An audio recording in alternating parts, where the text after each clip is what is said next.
Bago ang lahat, Cooper Flagg muntik ng injury after niya sa dunk na ito. Delikado to kung nagkataon.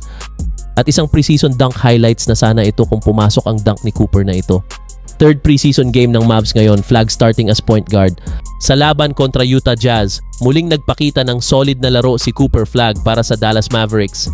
Nakagawa siya ng 11 points at 7 rebounds sa loob ng 21 minutes ng laro.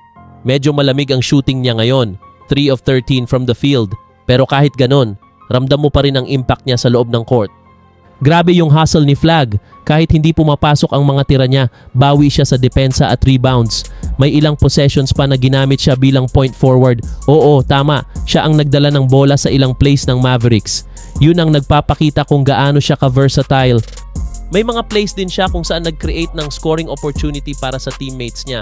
Unselfish at matalino talaga maglaro. At kahit rookie pa lang, hindi siya takot tumira kahit harapan ng veterano. Kung titignan mo, kahit hindi maganda shooting niya ngayon, importante yung confidence na pinapakita niya. Para sa isang rookie, malaking bagay yung hindi nawawala sa focus kahit medyo struggle ang shooting. Ibig sabihin lang niyan, may mental toughness na agad si Flagg. At sa totoo lang, maganda to para sa Mavericks. Kasi habang maaga pa lang, nakikita mo na pwedeng gamitin si Flagg sa maraming role, scorer, rebounder, defender, at minsan pa nga playmaker. Kung ganito ang growth ni Cooper Flagg kada laro, siguradong magiging exciting ang rookie season niya. Hindi lang hype, may skills talaga at may basketball IQ na pambihira para sa edad niya. So mga ka-hoops, anong masasabi niyo sa performance ni Cooper Flagg laban sa Utah Jazz? Impressed ba kayo kahit malamig shooting niya? I-comment niyo sa baba at pag-usapan natin yan. Peace out!